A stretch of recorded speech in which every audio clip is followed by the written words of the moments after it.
Walau ulat-ulat ini mungkin terlihat menggelikan untuk sebagian dari kalian, namun ini adalah tahapan awal dari proses panjang terciptanya sebuah kain dengan struktur kuat, lembut, dan mengkilap. Ya, seperti yang kita tahu, kain sutra dihasilkan dari benang yang dibuat dari kepompong ulat sutra.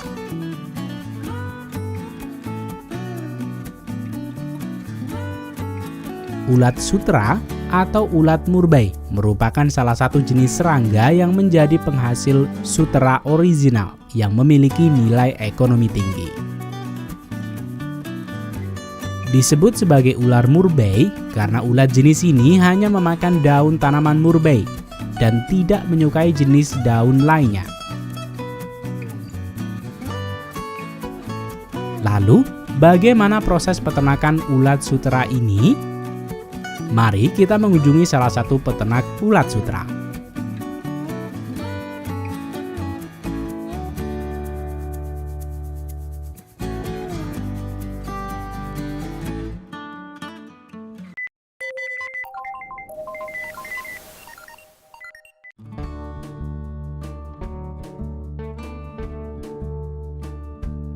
Ulat sutra atau ulat murbei hanya memakan daun dari tanaman murbei putih. Sehingga, hal yang paling awal perlu peternak persiapkan adalah memastikan memiliki cadangan makanan yang cukup untuk proses perkembangan dari ulat sutra ini hingga menjadi kepompong.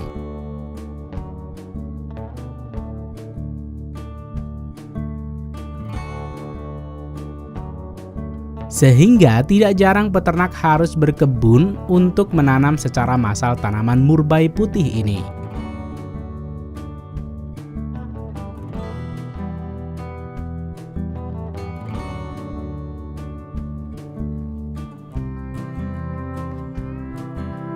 Perlu kamu tahu, tanaman murbei ini tidak seperti rumput, namun lebih seperti tanaman kayu yang dapat menjadi kayu keras jika tidak dipangkas. Tanaman murbei juga dapat menghasilkan buah yang dapat dikonsumsi. Sehingga ada beberapa peternak yang mengkhususkan diri untuk bertani menghasilkan buah murbei.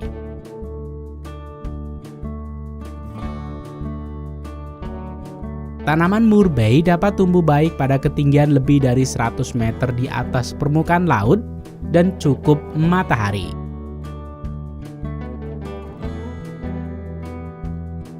Pohon murbei relatif besar dan mampu mencapai ketinggian 9 hingga 12 meter dengan diameter 0,5 cm.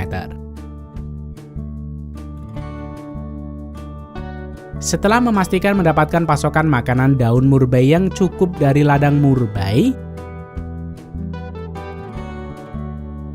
selanjutnya peternak akan mempersiapkan kandang ulat sutra.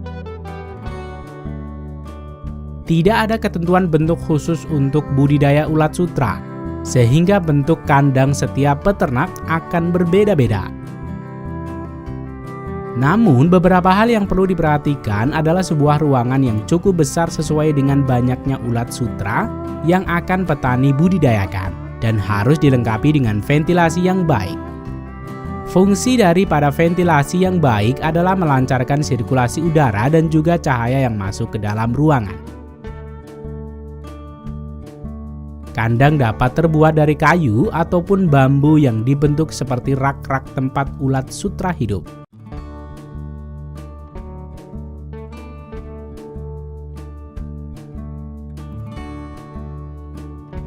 Kita beralih terlebih dahulu ke proses pembuatan bibit ulat sutra.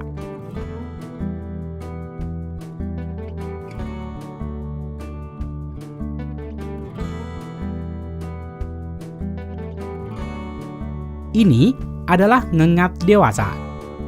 Ngengat inilah hasil dari metamorfosis sempurna dari ulat sutra.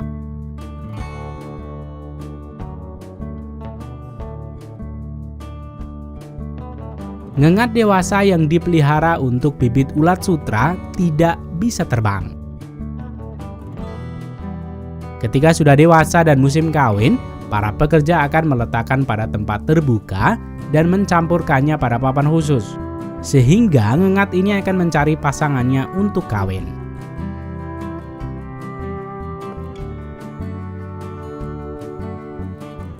Setelah proses pembuahan terjadi, ngengat betina akan meletakkan telurnya pada papan yang sudah disediakan.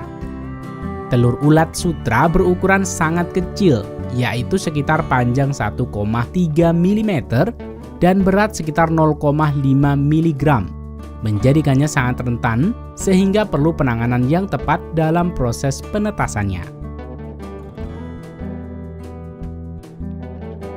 Telur ulat sutra membutuhkan waktu 10 hari untuk menetas.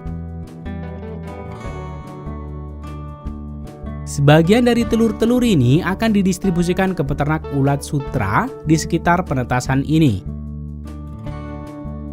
Bibit ulat sutra ini akan dikemas dengan kertas khusus yang dapat menampung bayi ulat sutra mulai dari 24.000 hingga 25.000 bibit ulat sutra. Walau terlihat mungil, bayi ulat sutra ini sudah mulai membutuhkan makanan yang banyak. Peternak akan segera membukanya, memasukkan daun murbei dan menutupnya kembali. Peternak juga harus memperhatikan suhu dan kelembaban pada awal perkembangan ulat sutra ini. Selanjutnya beralih ke tahap pokok peternakan ulat sutra, yaitu pemberian pakan. Tahapan ini akan menentukan hasil daripada benang sutra yang dihasilkan.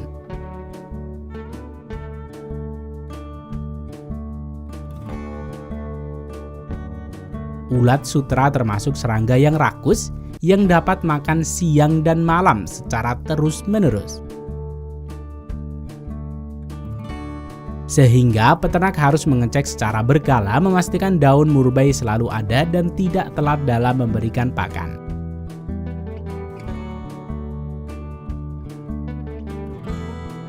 Karena ulat sutra hanya memakan daun murbei, membuat hal ini menjadi mudah bagi peternak dalam menyediakan pakan.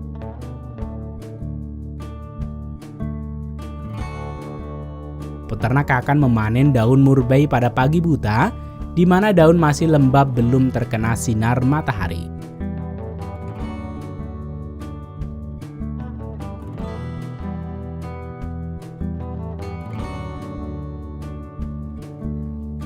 Peternak akan memberikan daun murbei tanpa cabang untuk sutra yang masih kecil.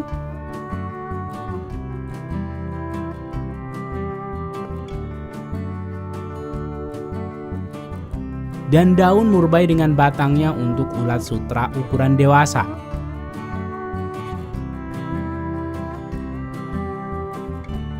Jumlah daun ini dapat 2-3 kali lipat dibanding yang diberikan kepada ulat sutra kecil.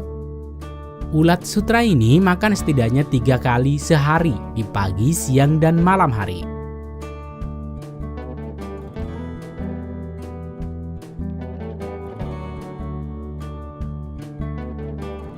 Pada fase ulat, tubuh ulat sutra akan berganti kulit hingga 4 kali, hingga larva ini tumbuh menjadi ulat sutra berukuran kurang lebih 8 cm.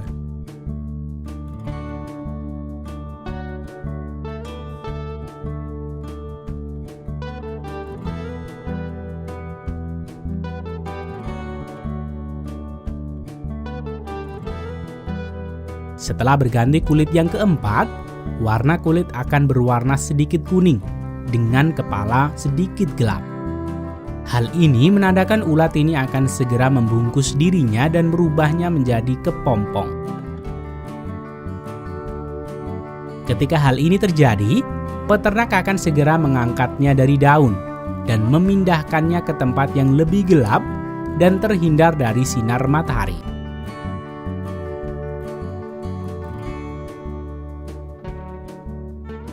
Kemudian pekerja akan menempatkan kayu berpetak dan membiarkan ulat sutra ini memanjat dan memilih tempat untuk berubah menjadi kepompong.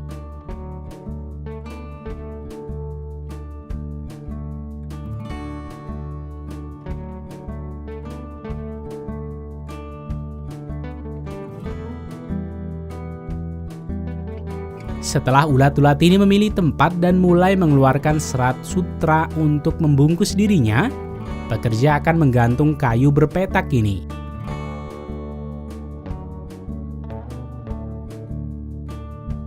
Dalam kurun waktu 8 hingga 9 hari setelah digantung, ulat ini akan berubah menjadi ngengat.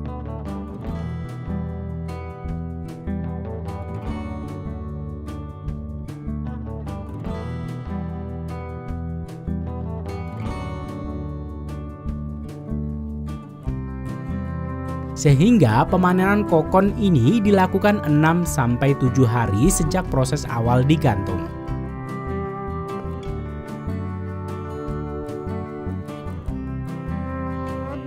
Proses pemanenan ini harus dilakukan sebelum pupa berubah menjadi ngengat.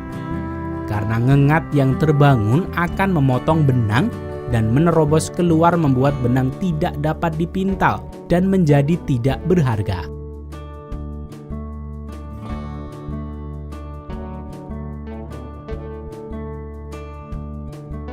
Pada 6 hingga 7 hari sejak proses awal, peternak akan mengambil dan memisahkan kepompong atau pupa dari kayu dengan mesin ini.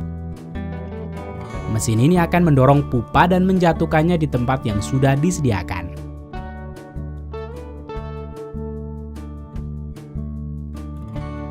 Selanjutnya, kokon ini harus segera dilakukan flossing atau pengambilan serat-serat yang ada pada permukaan kulit kokon. Untuk memintal atau mengambil serat sutra dari kokon, pekerja akan merebus kokon untuk membunuh ulat sutra dan juga membuat kulit kokon mengembang, lunak, dan memungkinkan filamen sutra diurai dan digulung pada hapsel tanpa kusut.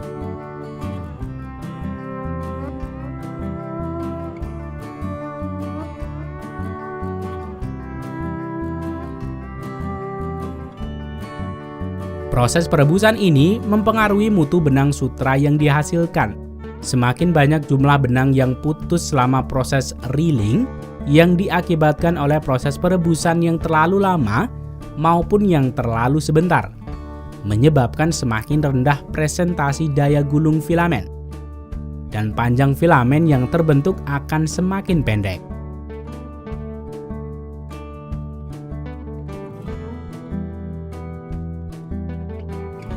Selanjutnya, benang-benang sutra ini akan melalui proses penenunan, sehingga tercipta kain sutra yang kalian kenal.